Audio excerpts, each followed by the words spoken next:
இப்போது புதிய அறிமுகம் ஆச்சி ஹோட்டல் சாம்பார் 50 கிராம் ரூபாய் 20 மட்டுமே.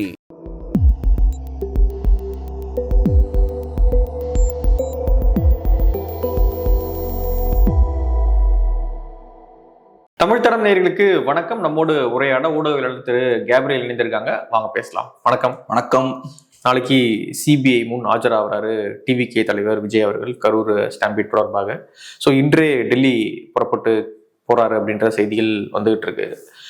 இன்னைக்கு ஏன் போறாரு அப்படின்றதுக்கான சில விஷயங்களையும் செய்திகள் வந்து வெளியிடுறாங்க. என்ன அப்படின்னா, இன்று போயிட்டு அமித்ஷா கூட அல்லது முக்கியமான பாஜக தலைவர்களோடு கூட்டணி தொடர்பாக உரையாடுவதற்காக அதுல என்னென்னலாம் பண்ணலாம், கூட்டணி வரோம் அப்படின்னா என்னென்னலாம் வந்து சமரசம் பண்ணலாம், எவ்வளோ தொகுதிகள், என்ன விஷயங்கள், அதெல்லாம் பேசுறதுக்காக இன்னைக்கு முன்கூட்டியே டெல்லிக்கு போறாரு அப்படின்ற விஷயங்கள்லாம் ஊடகங்கள் வெளியிட்டு இருக்காங்க. வாய்ப்பு இருக்கா என்டிஏக்குள்ள விஜய்?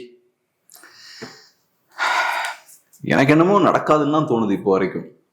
அப்படி இன்கேஸ் கூட்டணி உருவாகுதுன்னா, இப்ப விஜய் அவர்கள் கூட்டணியில போய் சேர்றாருன்னா யாருக்கு பாதிப்பு ஏற்படும்? கூட்டணியில சேர்றாருன்னா டிஎம்கேவுக்கு பாதிப்பு ஏற்படும். கூட்டணியில சேராம தனியா இருக்காருன்னா டிஎம்கேவுக்கு லாபம். ஸோ திமுக விஜய் தனியா இருக்கணும்னு தான் விரும்புவாங்க.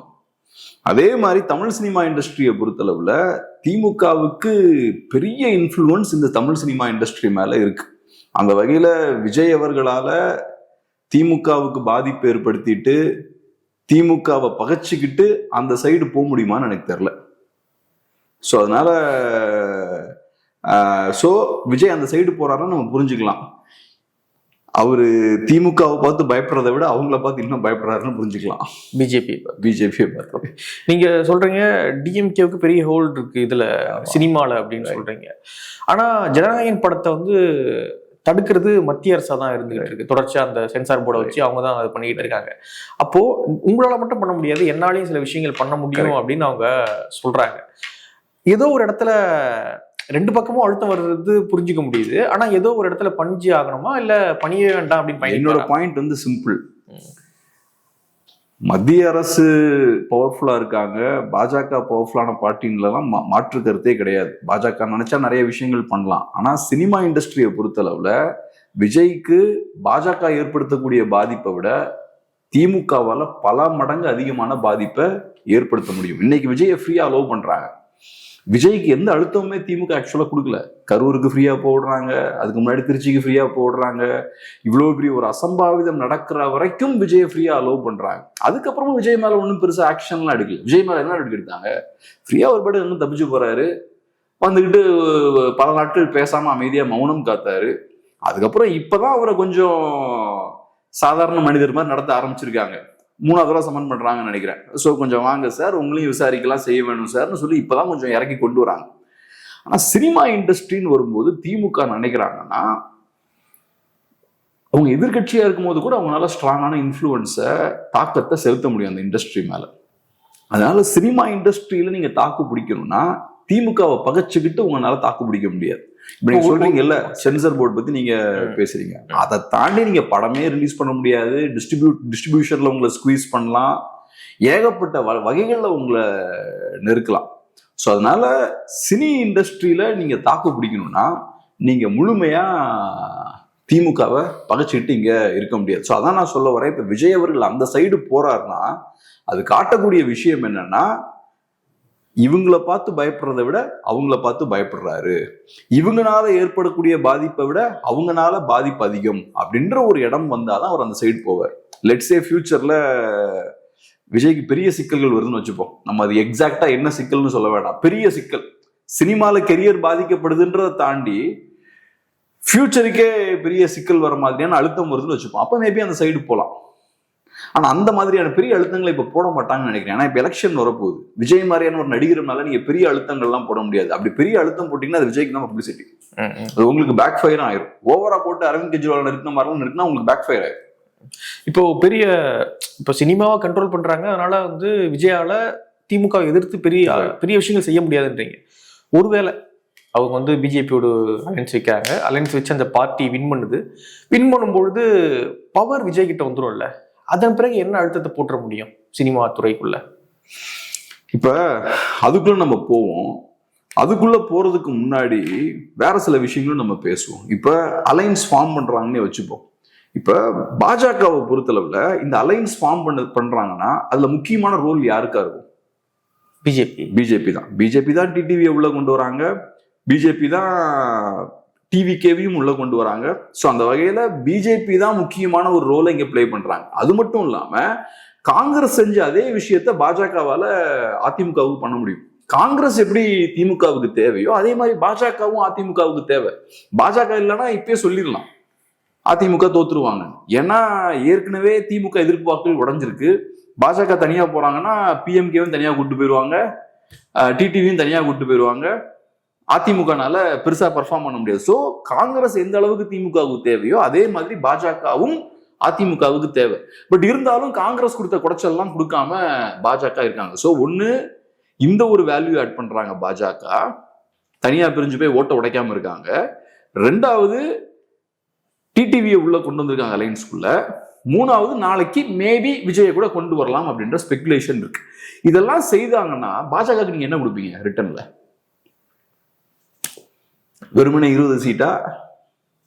ஸோ இவ்வளவும் பண்றாங்கன்னா நீங்க பாஜகவுக்கு அதிகமா கொடுக்க வேண்டியிருக்கும். அது 29ல பார்த்துப்பாங்கல்ல, எனக்கு தெரியல. ஆனா இவ்வளவு சும்மா உங்களுக்கு இவ்வளவு பெரிய விஷயத்த ஃப்ரீயா பண்ணி கொடுக்க மாட்டாங்க பாஜக. அவங்களுக்கு வெறுமனே லோக்சபால மட்டும் எனக்கு ஜெயிச்சா போதுன்ற பிளான் இருக்காது.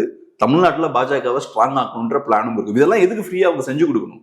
இவ்வளவும் செஞ்சு கொடுத்து இபிஎஸ் அவர்களை பலப்படுத்தி ஜெயலலிதா அம்மையார் மாதிரியான ஒரு தலைவரா மாத்தி இதெல்லாம் செஞ்சா பாஜகவுக்கு இதுல என்ன லாபம் இருக்கு? ஸோ அதனால இதெல்லாம் செய்யறாங்கன்னே வச்சுப்போமே. இதெல்லாம் செய்யறாங்கன்னா பாஜகவுக்கு நீங்க ஹெவியா சீட்ஸ் கொடுக்க வேண்டியிருக்கும். அதே மாதிரி டிவிகேவுக்கும் நீங்க ஹெவியா சீட்ஸ் கொடுக்க வேண்டியிருக்கும். குறைந்தபட்சம் ஒரு 40-50 சீட்ஸா கொடுக்க வேண்டியிருக்கும் நினைக்கிறேன். அதே மாதிரி பாஜகவுக்கும் ஒரு 40யாவது கொடுக்க வேண்டியிருக்கும். இவ்வளவு பெரிய சர்வீஸ் அவங்க உங்களுக்கு பண்ணதுக்கு அப்புறம் உங்களால முடியாத வேலையை அவங்க பண்றாங்க. அப்ப நீங்க அவங்களுக்கு நிறைய கொடுத்துதான் ஆகணும். இது எப்படி அகாமடேட் பண்ண முடியும்னு எனக்கு தெரியல. இவ்வளவு பெரிய விஷயங்கள் செய்யக்கூடிய அந்த பார்ட்டி அப்புறம் டிவிகேவெல்லாம் எப்படி அகாமடேட் பண்ண முடியும்னு தெரியல. ரெண்டாவது இன்னொரு பெரிய முரண் என்னன்னா, பாஜகவை பொறுத்தளவுல அதிமுகவோட வீழ்ச்சியில தான் அவங்க வளர்றாங்க. அதுக்கு கிளியரா டேட்டா இருக்கு. 24ல பாஜகவோட ஓட்ஸ் இன்க்ரீஸ் ஆகுதுன்னா அதிமுக சரிஞ்சிருக்காங்க. அதிமுக மிகப்பெரிய பலம் பொருந்திய கட்சியா இருக்கும்போது பாஜகவால தமிழ்நாட்டில் வளர முடியல, பாஜகவால தலை தூக்கவே முடியல. ஜெயலலிதா இருக்கிற வரைக்கும் பாஜகவை தலை தூக்க விடல. அப்ப திரும்பவும் இபிஎஸ் அவர்கள் கையில அதிகாரத்தை கொடுக்கறதையும் பாஜக விரும்ப மாட்டாங்க. எதுக்கு திரும்ப நம்ம இபிஎஸ் ஜெயிக்க வச்சு அவரோட கரங்களை பலப்படுத்தி ஜெயலலிதா மாதிரி ஒரு லீடர் ஆக்கி ஒரு தடவை இபிஎஸ் ஜெயிச்சாருன்னா அடுத்த ஜெயலலிதா ஆயிடுவார். அவ்வளவு பெரிய பவர் எதுக்கு ஜெயலலிதா அவர்கள் கொடுக்கணும், சாரி இபிஎஸ் அவர்கள் கொடுக்கணும்? அப்படி கொடுத்தாச்சுன்னா நாளைக்கு பிஜேபி வளர்றதுக்கான ஸ்பேஸே இருக்காது. ஆன்டி டிஎம்கே பாலிடிக்ஸை கம்ப்ளீட்டா ஏடிஎம்கே கையில் எடுத்துப்பாங்க. ஸோ அதனால எனக்கு என்னமோ அதிமுகவை ஜெயிக்க வைக்கிறதால பாஜகவுக்கு பெரிய லாபம் இருக்கிற மாதிரி எனக்கு தெரியலைங்க. இவ்வளவு ரிஸ்க் எடுத்து விஜயை வழிக்கு கொண்டு வந்து டிடிவியை வழிக்கு கொண்டு வந்து ஒரு பெரிய அலைன்ஸை ஃபார்ம் பண்ணி இபிஎஸ் அவர்களை சிஎம் ஆக்குறதுக்கு எதுக்கு பாஜக இவ்வளவு கஷ்டப்படணும்? அப்படி சிஎம் ஆக்குறதால பாஜகவுக்கு பெரிய யூஸும் இல்லையே. நான் என்ன யோசிக்கிறேன்னா, பாஜகவை பொறுத்தளவுல best case scenario, best option என்னவா இருக்கும்னா, ஓரளவுக்கு டீசெண்டா அதிமுக பெர்ஃபார்ம் பண்ணும், ஆனா ஜெயிக்க கூடாது. அப்படி பெர்ஃபார்ம் பண்ணா அதிமுகவும் உள்ள குரோ ஆக முடியும், இந்த எலெக்ஷன்லயும் நல்லா ஸ்கோர் பண்ண முடியும், அதுக்கப்புறம் வரக்கூடிய எலெக்ஷன்லயும் நல்லா ஸ்கோர் பண்ண முடியும். அதுதான் பாஜக விரும்புவாங்கன்னு நினைக்கிறேன். எனக்கு என்னவோ நடக்கிற விஷயங்களை வச்சு பார்க்கும்போது அதுதான் தோணுது. இப்ப நம்ம ஸ்பெகுலேட் தான் பண்றோம். விஜய் போறார், சீக்கிரமா ஒரு நாள் முன்னாடி போறார், போன உடனேயும் அவர் ஏதோ பெரிய ஹை லெவல் மீட்டிங்லாம் கலந்துக்க போறார், நம்மளா ஸ்பெகுலேட் பண்ணிக்கிறோம். எனக்கு என்னமோ அதுக்கான வாய்ப்புலாம் ரொம்ப குறைவுன்னு எனக்கு தோணுது. இபிஎஸ் அவர்கள் ரொம்ப ஸ்ட்ராங்கா சொல்லிட்டாரு கூட்டணிலாம் இருக்காதுன்ட்டார். எனக்கிட்ட அது புத்திசாலித்தனமான விஷயம் அவர் பேசுறது. திரும்பவும் உட்கார்ந்துக்கிட்டு வந்தா நாங்க கதவை திறந்து வச்சிருப்போம், வந்தா நல்லதுன்னெலாம் பேசினா அதெல்லாம் டிவிகேவுக்கு பெரிய ஒரு பப்ளிசிட்டி. டிவிகேவை பொறுத்தளவுல இந்த ஸ்பெகுலேஷன் வர்றதுக்கான இன்னொரு முக்கியமான காரணம் என்னன்னா, நேத்து ஒரு மாவட்ட செயலாளர்கள் கூட்டத்தை வைக்கிறாங்க. கூட்டணி குறித்த பேச்சுகள்லாம் நடந்தது அப்படின்ற மாதிரியும் நியூஸ் வெளில வருது. எனக்கு என்னமோ இவங்க வேணும்னே நியூஸை ஸ்ப்ரெட் பண்றாங்கன்னு எனக்கு தோணுது. ஏன்னா இந்த கட்சியை பொறுத்தளவுல இந்த மாதிரி தான் அவங்க அரசியல் பண்ணிக்கிட்டு இருக்காங்க. இப்ப கூட்டணி குறித்த முடிவுகள் எடுக்கிறது ஒன்றும் மாவட்ட செயலாளர்கிட்ட விஜய் கேட்கணும்னு அவசியம் கிடையாது. அப்படி மாவட்ட செயலாளர்கள்லாம் கேட்டு அவங்களோட ஒப்புதல் வாங்கி நடக்கிற அளவுக்கு ஜனநாயகமான ஒரு கட்சி அது கிடையாது. ரெண்டாவது அவங்களுக்குலாம் ஒரு பவரும் கிடையாது. இது ஒரு சென்ட்ரலைஸ்டான ஒரு பார்ட்டி. விஜய்ன்ற ஒரு நபர் தான் டிவிகே. ரெண்டாவது யாருக்கிட்ட அதிகாரம் இருக்குன்னா விஜய் சுத்தி இருக்கக்கூடிய ஒரு 4-5 பேரு கொஞ்சம் அதிகாரம் இருக்கும். அதை தாண்டி கீழே இருக்கவங்களுக்குலாம் எந்த அதிகாரமும் டிவிகேல இருக்காது. அதனால அவங்களை கேட்டெல்லாம் முடிவெடுக்கணும்னு அவசியம் இல்லை. அவங்க நிறைய பேர் நம்ம என்டிஏல போய் சேர்ந்தா பெட்டர்னு சொன்னாங்க. உடனே விஜயும் இப்ப என்டிஏல போய் சேரலாமான்னு யோசிச்சுட்டு, அதெல்லாம் சும்மா. ஸோ இந்த கூட்டத்தை கூட்டி இப்படி ஒரு ஹைப் எல்லாம் போறதுக்கு முன்னாடி கிரியேட் பண்றாங்கனாலே மேபி அவங்களோட இன்டென்ஷன் ஒரு நியூஸ் கிரியேட் பண்ணும் அப்படின்றது அவங்க இன்டென்ஷனா இருக்கும்னு நினைக்கிறேன். ஏன்னா அவங்களுக்கு இது அட்வான்டேஜ் தானே, இந்த மாதிரி கூட்டணி, இந்த ஸ்பெகுலேஷன் எல்லாம் வருது. இந்த கட்சியோட செயல்பாடுகள் பாருங்க, இவங்க ஒரு போராட்டம் நடத்தினாங்க, அந்த போராட்டம் ஹைப்பே கிரியேட் பண்ணல. இவங்க ஆக்சுவலா இந்த கட்சியை ஆரம்பிச்சதுல இருந்து செய்த ஒரு நல்ல காரியம் என்னன்னா, சில முக்கியமான இஷ்யூஸை கையில் எடுத்து போராட்டத்தை நடத்துறாங்க. ஆனா அந்த போராட்டம் பெரிய பேசு பொருளாகல. இந்த கட்சி எப்ப பேசு பொருளாகுதுன்னா, ரஜினியோட மோதல், அப்புறம் இந்த மாதிரி கூட்டணி வர்றதுக்கான சாத்தியக்கூறுகள் இருக்கா, இந்த மாதிரியான தேவையில்லாத விஷயங்கள் வழியாதான் இந்த கட்சிக்கு பார்த்தோம்னா ஹைப் கிடைக்குது. ஸோ ஏறக்குறைய அதை அவங்க விரும்புவாங்க. அதிமுகவோட கூட்டணி இருக்கிற மாதிரியான ஒரு தோற்றத்தை ஏற்படுத்த அவங்க விரும்புவாங்க. அது லைம் லைட்ல அவங்க வச்சிருக்கும். பட் அதை தாண்டி எனக்கு என்னமோ அதுக்கான ஸ்பேஸ் இருக்குமான்னு தெரியல. அப்படி இன்கேஸ் அந்த கூட்டணி மெட்டீரியலைஸ் ஆகுதுன்னா அவங்க கிட்ட பெரிய பரம்பு இருக்குன்னு நம்ம நினைச்சுக்க வேண்டிய. இவங்களோட அவங்கள பார்த்து அவர் அதிகமா பயப்படுறாருன்னு நம்ம பார்த்துக்க வேண்டியது. ஆனா எனக்கு இதுல புரியாத விஷயம் என்னன்னா, இவ்வளோ விஷயத்தையும் பண்ணி பாஜக எதுக்கு அதிமுகவை ஜெயிக்க வைக்கணும்? டெல்லியில பாஜக அவ்வளவு அக்ரெசிவா இறங்குறாங்கன்னா அதுல வரக்கூடிய லாபங்கள் எல்லாமே பாஜகவுக்கு. பிளஸ் ஆம் ஆத்மியை குஜராத்லயும் காலி பண்ணிடலாம். ஆனா இங்க எதுக்கு அப்படிலாம் கஷ்டப்பட்டு குட்டிக்காரன் அடிச்சு எதுக்கு இவ்வளவு கூத்தடிக்கணும்? உங்களுக்கு 40-50 சீட்டுக்கு மேல கொடுத்தா அதிமுகவுக்கு ஒண்ணுமே இருக்காதாங்க. சரி, அப்ப கம்மியான சீட்ஸ் கொடுக்குறாங்க, விஜயும் உள்ள கொண்டு வந்து கொடுக்குறீங்க, இபிஎஸ் ஜெயிக்க வைக்கிறீங்கன்னா பாஜகவுக்கு என்ன லாபம் இருக்கு? எதுக்கு இவ்வளவு கஷ்டப்படணும் அவங்க? ஏன்னா பாஜக மேல வைக்கப்படக்கூடிய பெரிய குற்றச்சாட்டு என்னன்னா, உங்களை அரிச்சு கரம்பி அது உங்களை இல்லாம பண்றாங்க. எனக்கு என்ன அப்படிலாம் எதுவும் பெருசா பண்ண மாதிரி தெரியல. ஓகே, இப்ப சிபிஐ சம்மனுக்கும் இதற்கும் தொடர்பு இருக்குமா? கூட்டணி பேச்சுவார்த்தைக்கும் சிபிஐ சம்மனுக்கும் தொடர்பு இருக்குமா? எப்படி எனக்கு தெரியல. எனக்கு என்னமோ பெருசா அழுத்தம் எல்லாம் போட்ட மாதிரி தெரியல விஜய் மேல. அவரை ஃப்ரீயா தான் விட்டுருக்காங்க. சம்மன் பண்ணி தான் ஆகணும். 41 பேர் இறந்துருக்காங்க. அப்புறம் சிபிஐ வேற என்னதான் பண்ண முடியும்? ஒரு 3 தடவை கூட சம்மன் பண்ணலன்னா அப்புறம் என்னதான் விசாரிக்க முடியும்? ஸோ அதனால சம்மன் பண்ணாதான் விசாரிக்க முடியும். அதனால சம்மன் பண்றாங்க. மேபி விஜய் அவர்கள் கொஞ்சம் சீக்கிரம் போறாருன்னா கொஞ்சம் சில ப்ரிப்பரேஷன்ஸ்லாம் தேவை இருக்கும். ஏன்னா நாளைக்கு போட்டு கிரில் பண்ண போறாங்க. நாளைக்கு மென்டல் டார்ச்சர் இருக்கு அவருக்கு. ஸோ அதுக்கு தேவையான சில பிரீஃபிங்ஸ்லாம் கொடுக்கலாம். தலைவரே இப்படி டீல் பண்ணுங்க, அப்படி டீல் பண்ணுங்க, எக்ஸ்பர்ட்ஸ் எல்லாம் கொஞ்சம் பேசலாம் எப்படி கையாளணும்னு. அவ்வளவுதான் நான் பாக்குறேன். அதை தாண்டி பெரிய வேற எதுவும் தொடர்பு இருக்குமானலாம் எனக்கு தெரியல. ஏன்னா இப்ப இந்த எலெக்ஷன்ல அதிமுக வீழ்றாங்கன்னா அடுத்த எலெக்ஷன்ல அது பாஜகவுக்கு நல்லதுதான். பாஜக வளர்வதற்கான ஒரு ஸ்பேஸ் அவங்களுக்கு கிரியேட் ஆகும். ஆனா இந்த எலெக்ஷன்ல ஓரளவுக்கு பெர்ஃபார்ம் பண்ணி தோக்குறாங்கன்னா அது பெஸ்டா இருக்கும் பாஜகவுக்கு. அதிமுக தோக்கவும் செய்யறாங்க, ஆனா ஓரளவுக்கு நல்லா பெர்ஃபார்ம் பண்ணி தோக்குறாங்கன்னா அது பாஜகவுக்கு நல்லது. ஓரளவுக்கு சீட்ஸும் வாங்கிக்கலாம் சேஃபா. இந்த எலெக்ஷன்லயும் இப்ப நீங்க தனியார் பிரிஞ்சு போறீங்கன்னு வச்சுக்கோங்க, உங்களுக்கு ஒரு சீட்டுமே கிடைக்காது. இல்லாட்டி கம்மியான சீட் கிடைக்கும்னு வச்சுப்போம், ஒரு 4-5 சீட்ஸ் தான் கிடைக்கும்னு வச்சுப்போம். அதுல உங்களுக்கு எந்த பிரயோஜனமும் கிடையாது. ஆனா நீங்க அலையன்ஸ் வச்சு ஓரளவுக்கு பெர்ஃபார்ம் பண்ணி தோக்குறீங்கன்னா பாஜகவோட சீட்டாலையும் இன்க்ரீஸ் ஆகும், ஓட் ஷேரும் இன்க்ரீஸ் ஆகும், நெக்ஸ்ட் எலெக்ஷன்ல உங்களுக்கு ஸ்பேஸும் கிடைக்கும். அதுதான் பாஜகவோட பெஸ்ட் கேஸ் சினாரியோவா இருக்கும்னு நினைக்கிறேன். அதை தாண்டி எனக்கு என்னமோ பெருசா அழுத்தம்லாம் ஒன்றும் போடுற மாதிரி தெரியல. நார்மலா கூப்பிட்டு விசாரிக்கிற மாதிரி தான் தெரியுது. ஸோ நாளைக்கு விஜய்க்கு டஃப்பான ஒரு டே தான். விஜய் அந்த ஒரு டாமினண்டான பொசிஷன்ல இருந்தே பழகுனவர். இப்ப இந்த கேட்டு பதில் சொல்றதெல்லாம் அவருக்கு பிடிக்காது. அதனாலதான் இன்டர்வியூவே கொடுக்கறது இல்லை. ஹிட்லர்லாம் இன்டர்வியூலாம் கொடுக்க மாட்டார். ஏன் இன்டர்வியூலாம் கொடுக்க மாட்டார்னா, நீ என்ன கேட்டு உனக்கு பதில் சொல்றது? இப்ப ஜெயலலிதா அவரோட இன்டர்வியூ நான் பார்க்கும்போது தான் யோசிப்பேன், பெரிய பவர்ஃபுல்லான லீடர். ஆனா ஒரு இன்டர்வியூவர் முன்னாடி உட்கார்ந்தா இன்டர்வியூவர் பண்ணிட்டு தான் உட்காந்துருப்பார். ஆனா அவர் கேட்கற கேள்விக்கு நீங்க பதில் சொல்லணும். ஏதோ ஒரு வகையில அந்த ஜேர்னலிஸ்டுக்கு ஒரு பவர் வருது. நான் இந்த லோக்கல் இன்டர்வியூலாம் பார்த்திருக்கேன். அப்கோர்ஸ் கரண்ட் அஃபேர்லாம் டஃபா கேட்பார். ஆனா நம்ம தமிழ் ஊடகவியாளர்களும் கேட்பாங்க. ஜெயா டிவி இன்டர்வியூலாம் நான் பார்த்திருக்கேன். ஆங்கர் கொஞ்சம் பம்மி தான் உட்காந்துருப்பாரு. ஆனாலும் அவர்கிட்ட ஒரு பவர் இருக்கு. அவரு கேட்டு இவங்க பதில் சொல்றாங்க. அந்த மாதிரியான வாய்ப்பை ஹிட்லர் கொடுக்கவே கூடாதுல ரொம்ப கவனமா இருந்தார். மற்றவங்களாம் கொடுப்பாங்க, கோபல்ஸ் எல்லாம் கொடுத்துருக்காரு. நீ என்ன என் முன்னாடி உட்கார்ந்துக்கிட்டு என்கிட்ட நீ கேள்வி கேட்டு அது என்ன நான் பதில் சொல்றது? அப்கோர்ஸ் நான் கேட்கிற கேள்வி கொடுக்குற கேள்வி தான் நீ கேட்ப. ஆனாலும் உனக்கு எதுக்கு அவ்வளவு பெரிய முக்கியத்துவம்? நான் மக்களை அட்ரஸ் பண்ணணும்னு நினைச்சேன், நான் ஸ்ட்ரைட்டா நான் அட்ரஸ் பண்ணுவேன். உன் வழியெல்லாம் பண்ணணும்னு அவசியம் இல்லை. ஸோ எல்லாத்துலயுமே நான் டாமினண்டான பவர்ஃபுல்லான பொசிஷன்ல உட்காந்துருப்பேன். ஸோ இவரும் அந்த மாதிரியான ஒரு கேரக்டர்.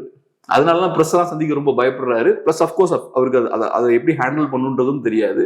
பட் ஜென்ரலாவே இவர் இந்த எல்லாத்துக்கும் விளக்கம் கொடுக்கறத விரும்பாத ஒரு மனிதர். 41 பேர் இறந்தப்போ இவருக்கு பெருசா விளக்கம் கொடுக்கல. அப்ப யோசிச்சு பாருங்க, இப்ப நாளைக்கு உட்கார வச்சு அதான் பண்ண போறாங்க. ஒரு 8 மணி நேரம் அவரை விளக்கம் கொடுக்க வைக்க போறாங்க. யார் வைக்க போறா? சாதாரண ஆட்கள். நீங்க ஒரு பெரிய ஸ்டார், உங்களை விசாரிக்க போறவங்க சாதாரண ஆட்களா இருப்பாங்க. சுத்தி உட்கார வச்சு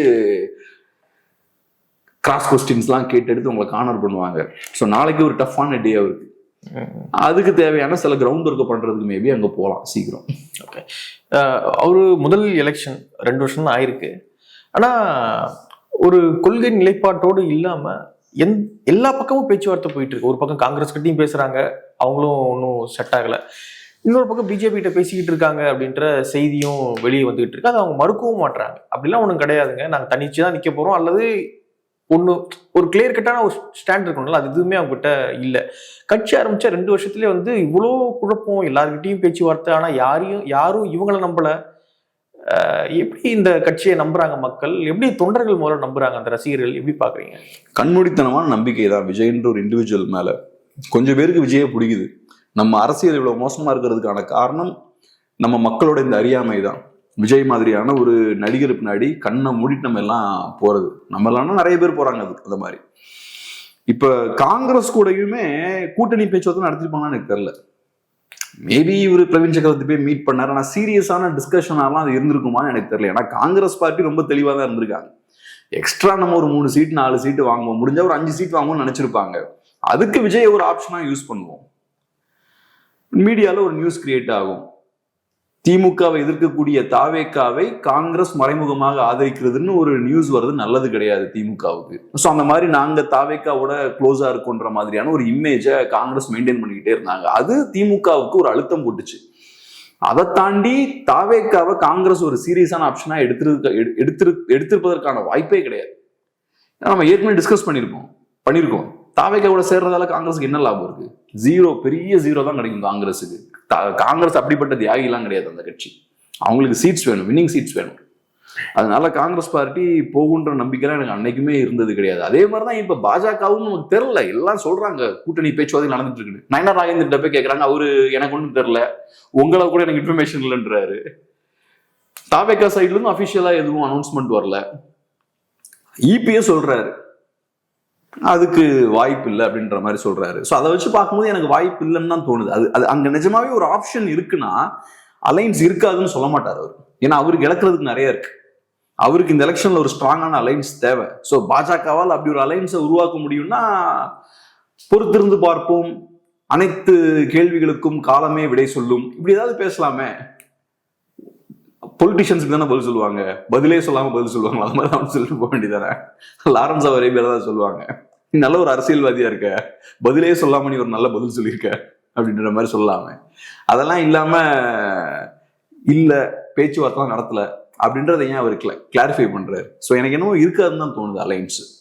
அப்புறம் அதுல லாஜிக்கும் இல்ல, அதுக்கான ஸ்பேஸும் இருக்கான்னு எனக்கு டவுட் இருக்கு. இன்னொரு பக்கம் டிவிக்கு ஆர்ப்பாட்டம் பண்ணியிருந்தாங்க, சட்ட ஒழுங்கு பிரச்சனைலாம் தொடர்பாக ஆர்ப்பாட்டம் பண்ணியிருந்தாங்க. அந்த ஆர்ப்பாட்டத்தில் சம்பந்தமே இல்லாமல் ரஜினிகாந்த் அவர்களை வம்பு இழுத்திருந்தாரு ஆதவ் அர்ஜுனா அவர்கள். திமுக மிரட்டினதுனால தான் ரஜினி அவர்கள் அரசியலிருந்து வெளியேறிட்டாரு, அரசியலுக்கு வராமல் வெளியேறிட்டாரு அப்படின்னு சொல்லியிருந்தாரு. திமுக மிரட்டலுக்கு ரஜினி பயந்துருப்பாரா? நமக்கு எக்ஸாக்டா என்ன நடந்ததுன்னா நமக்கு தெரியல. ஆனா நான் ஒண்ணு சொல்றேன், இதை ரொம்ப கிளியரா எல்லாரும் புரிஞ்சுக்கணும். நடிகர்களை பொறுத்தளவுல சுயமா செயல்படக்கூடியவர்கள் கிடையாது. நடிகர்களை கண்ட்ரோல் பண்ணலாம். இந்த பப்பட் ஷோ இருக்கும்ல, கயிறுலாம் வச்சு இப்படி பப்பட் ஷோ கண்ட்ரோல் பண்ணுவாங்கல்ல, அந்த மாதிரி நடிகர்களை நீங்க கண்ட்ரோல் பண்ணலாம். நடிகர்கள் பார்த்தோம்னா பெரிய போராளிகளோ தியாகம் பண்ணி சண்டை போடுறவங்களோ கிடையாது. ஸோ ஏதோ ஒரு அழுத்தம் போட்டா வெளியே வருவாங்க, ஏதோ ஒரு அழுத்தம் போட்டா உள்ள போவாங்க, அவ்வளவுதான்.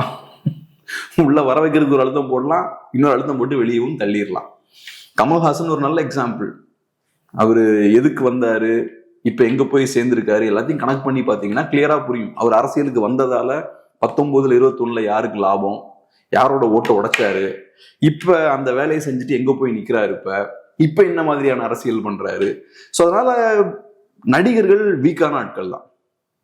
பெரிய அஃப்கோர்ஸ் அவங்களுக்கு பணபலம் இருக்கும், ஃபேம் இருக்கும், அதெல்லாம் இருக்கும். ஆனா ஒரு பொலிட்டீஷியனை சேலஞ்ச் பண்ற அளவுக்கான கெப்பாசிட்டிலாம் நடிகர்களுக்கு இருக்குமான்னு கேட்டா அது ரொம்ப பெரிய கேள்விக்குறி தான். ஹாலிவுட்லயுமே கிடையாது. அமெரிக்கால கூட பாத்தீங்கன்னா பிசினஸ்மேன் சேலஞ்ச் பண்றாங்க. நிறைய பிசினஸ்மேன் பார்த்தோம்னா பொலிட்டிஷியன்ஸ் சாலிடா சேலஞ்ச் பண்ணியிருக்காங்க. ஹாவர்ட் ஹியூஸ்லாம் ஒரு பிசினஸ்மேன் இருந்திருக்காரு. அவர்லாம் அரசியல்வாதிகளை வாங்கடா பாத்துக்கலான்னு 60s நினைக்கிறேன், 60s தான் இருக்கும், வச்சு முட்டி பார்த்தாரு. இப்ப மஸ்க்லாம் பண்றாரு. இலான் மஸ்க் பார்த்தா சேலஞ்ச் பண்றாரு.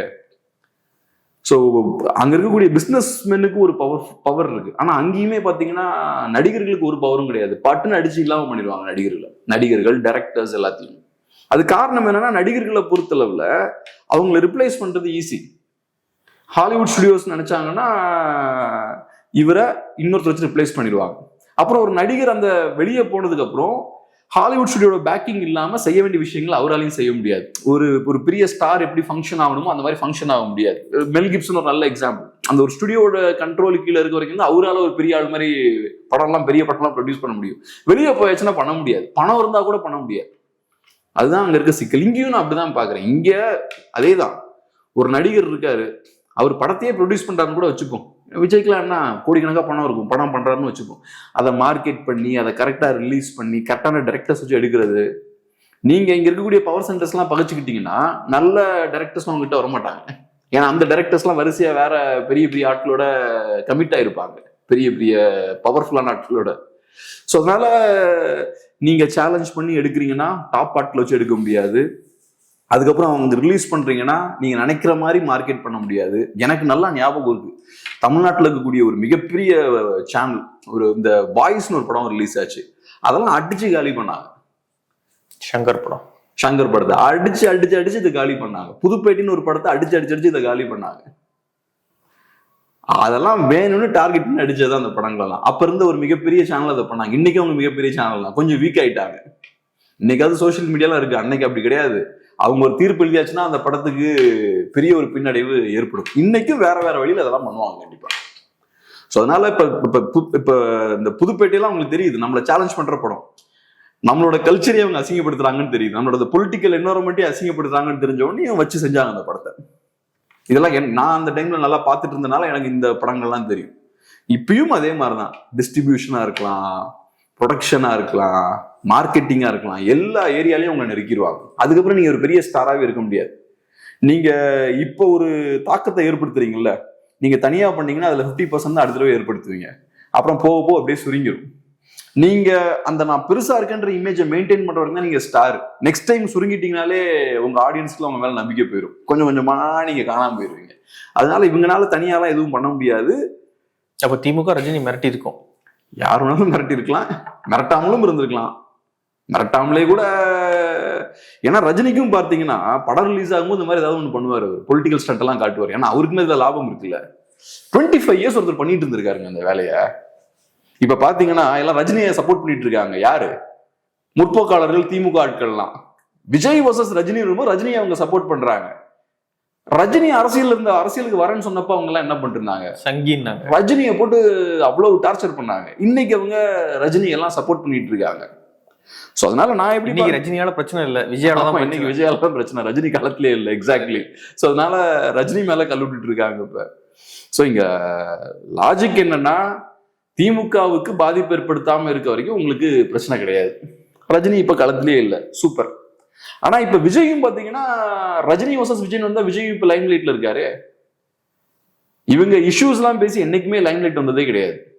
இப்ப விஜய் வராரு, அவர் ஏகப்பட்ட விஷயங்கள் பேசுறாரு. ஏதாவது ஒரு இஷ்யூ பெரிய ஒரு டிபேட்டா மாறி இருக்கா? ஒவ்வொரு தடவையும் அவர் வெளியே வரும்போது ஒரு 5-10 இஷ்யூ பேசுறாரு. விஜய் பேசுற எந்த இஷ்யூமே லைம் லைட் ஆகாது. விஜய் லைம் லைட்ல இருக்கணும்னா, ஒரு பேசு பொருளா இருக்கணும்னா அவர் இந்த மாதிரியான விஷயங்கள் எல்லாம் பண்ணி ஆகணும். ஸோ அதனாலதான் ஒரிஜினல் மாதிரி ஆட்கள்லாம் இதை பண்றாங்க. ரஜினி மேல ஒரு கல் விட்டு அடுத்து அவங்க ஏதாவது சண்டைக்கு வருவாங்க. அப்புறம் நம்ம ஆளுங்க அங்க போய் சண்டை போடுவாங்க. 2 பேரும் மாத்தி பேசுறது யூடியூப் சேனல்ஸ்ல டிஸ்கஷனா மாறும். சில நேரங்கள்ல மெயின் ஸ்ட்ரீம் மீடியால கூட டிஸ்கஷனா மாறலாம். ஸோ அதனால தாவேக்கா இதை விரும்புவாங்க. தாவேக்காவோட அரசியலே இதுதான். ஒரு தடவை கூட இந்த காக்கா கழுகு கதெல்லாம் நடந்து ரஜினி வர்சஸ் விஜய் அப்படின்னு சண்டைலாம் போச்சு. இந்த ஆடியோ லான்ச்ல இவர் காக்கான்னு சொல்ல, அவர் கழுகுன்னு சொல்ல, அது சண்டைலாம் போச்சு. ஓகே. ஸோ அதை மைண்ட்ல வச்சுக்கிட்டு திரும்ப அந்த ரிவெஞ்ச் எடுக்கிற மாதிரி ஆதவ் பண்றாரா? இதுல என்ன ரிவெஞ்ச் இருக்கு? இதாங்க இவங்களுக்கு பெஸ்ட். இது ஒண்ணுதாங்க இவங்களுக்கு பண்ண தெரியும். 30 வருஷமா வேற என்ன பண்ணிட்டு இருந்தாங்க இவங்கெல்லாம்? 30 வருஷமா அஜித்தா விஜயான்னு சண்டை போட்டுட்டு இருப்பாங்க. இப்ப எனக்கெல்லாம் ஸ்கூல்ல இருந்து நான் அதை பார்த்துட்டு இருக்கேன். மச்சான் நீ யாரோட ரசிகர்ரா? விஜயா அஜித்தா? எனக்கு 2 பேருமே பிடிக்காது. இல்ல உனக்கு 2 பேரையும் பிடிக்கலனாலும் இந்த 2 பேர்ல யாரு பெட்டர்னு நீ சொல்லு. அவங்கள பொறுத்தளவுல இந்த மோதல் போய்கிட்டே இருக்கும். கமலா ரஜினியா, விஜயா அஜித்தா. அப்புறம் இப்ப என்னன்னா ரஜினிகிட்ட ஏன் போய் மோதுறதுன்னா ரஜினி வந்து சூப்பர் ஸ்டார். சோ ரஜினியவே எங்கால ஓவர்டேக் பண்ணிட்டாருன்னு இப்ப ப்ரூவ் பண்ணும். முன்னாடிலாம் ரஜினிகிட்ட போக மாட்டாங்க, அஜித்தோட நிப்பாட்டிப்பாங்க. இப்ப ஓரளவுக்கு அஜித்தை தாண்டி போயிட்டாரு விஜய். இப்ப இல்ல தமிழ்நாட்டுல எங்கால தாண்டா டாப் அப்படின்ற ஒரு பார்வை அவங்களுக்கு இருக்கு. சோ அதனால இப்ப ரஜினியோட மோத வேண்டிய ஒரு விஷயம் பண்றாங்க. 2வது அதை செய்யறவங்களை பொறுத்தளவுல ரசிகர்கள் விட்டுருங்க, மேல இருக்கவங்களை பொறுத்தளவுல அவங்க டாக்கிங் பாயிண்டா இருக்காங்கல்ல, இன்னைக்கு ஒரு பேசு பொருளா இருக்காங்கல்ல. ரஜினி விஜய் இந்த சண்டையால ஒரு பைசா யாருக்கும் பிரோஜனம் கிடையாது. ஆனா ஒரு செலவு இல்லாம ஒரு பிரோஜனமும் இல்லாம ஒரு ஒரு ஈஸியான பப்ளிசிட்டி உங்களுக்கு கிடைக்குது. டிவிக்கோட பொலிட்டிக்ஸ் டே 1ல இருந்து இதுதான் அவங்களோட பொலிட்டிக்ஸ். அவங்க என்னைக்குமே நல்ல தேவையான அரசியல் களத்துல பண்ணதே கிடையாது. இந்த மாதிரி எதையாவது கான்ட்ரவர்ஷியலா பேசுறது, இல்லைன்னா கரூர்ல பண்ண மாதிரியான பெரிய தவறுகளை பண்ணி பேசு பொருளா இருக்கிறது. ஸோ அவங்களுக்கு இப்படிதான் பேசு பொருளா இருக்க முடியும். கான்ட்ரவர்ஷியலா ஏதாவது ஒண்ணு பண்ணிக்கிட்டே இருக்கிறது, இல்லாத ஒரு விஷயத்தை இருக்கிற மாதிரியான ஒரு தோற்றத்தை ஏற்படுத்துறது, கூட்டணி இல்லைனாலும் இல்ல கூட்டணிக்கு நாங்க ரெடியா இருக்கிறோம் அப்படின்ற மாதிரியான ஒரு இமேஜை கிரியேட் பண்றது. இப்ப சொல்லிட்டு போலாம் ஈஸியா, கூட்டணிலாம் ஒண்ணுங்க தனியா தாங்க போவோம்னு. அப்புறம் விஜய்க்கு இன்னொன்னு என்னன்னா, கூட்டணியில போய் சேர்த்தாருன்னா ஃபர்ஸ்ட் எலெக்ஷன்ல ஒரு இமேஜ் அடி வாங்கிடும். ஒண்ணு நீங்க பாஜகவை பத்தியும் அந்த பேச்சு பேசிருக்கீங்க, 2வது அதிமுகவை பத்தியும் பெரிய பேச்செல்லாம் பேசிருக்கீங்க. இதெல்லாம் பேசிட்டு அந்த அலைன்ஸ்ல போய் சேர்ந்தீங்கன்னா அப்கோர்ஸ் அது அதிமுகவுக்கும் பாஜகவுக்கும் நல்லது, உங்களுக்கு பெரிய டேமேஜ் அது, விஜய்க்கு பெரிய டேமேஜ் அது. விஜயோட ஓட் ஷேர் டிராஸ்டிக்கா கம்மியாகும். ஏன்னா அந்த மாற்று அரசியல்னு சொல்லி கொஞ்சம் பேர் போடுவாங்களா, அவங்க எல்லாம் போட மாட்டாங்க. ஸோ அப்ப விஜய் அங்க உள்ள போனாருன்னா அவரோட ஓட் புல்லிங் கெப்பாசிட்டி கம்மியாகும், அது அவரோட இமேஜை ஸ்பாயில் பண்ணும். இவ்வளவுதான்பா இவர் அப்படின்னு. அப்புறம் அடுத்த எலெக்ஷன்ல 4 சீட் வேணுமான்னு கேட்பாங்க. இப்ப திமுக கேட்கறாங்க பாருங்க, அப்படிதான் கேட்பாங்க. அதனால விஜய்க்கு அவரோட இமேஜையும் பாதுகாக்க வேண்டிய தேவை இருக்கு. அவரை பொறுத்தவரை ஒரு இமேஜ் ஒன்றுதான் இருக்கு. அவர் திருப்பி சினிமாக்கெல்லாம் போகலாம் போறாரு, அவர் இங்க அரசியல் எல்லாம் இருக்க மாட்டார். ஸோ அவரோட இமேஜையும் பாதுகாக்க வேண்டியது இருக்கு. அதனால இந்த மாதிரியான விஷயங்கள் பண்ணிட்டு இருக்காங்க, லைம் லைட்ல விஜய வச்சுக்கிட்டே இருக்காங்க. ஸோ என்ன பொறுத்தளவுல போறதுக்கான வாய்ப்பு இல்லை, என்டிஏ சைடு போக மாட்டாருன்னு நினைக்கிறேன். பார்க்கலாம். நிறைய விஷயங்களை கூட பகிர்ந்துக்கிட்டீங்க. நன்றி.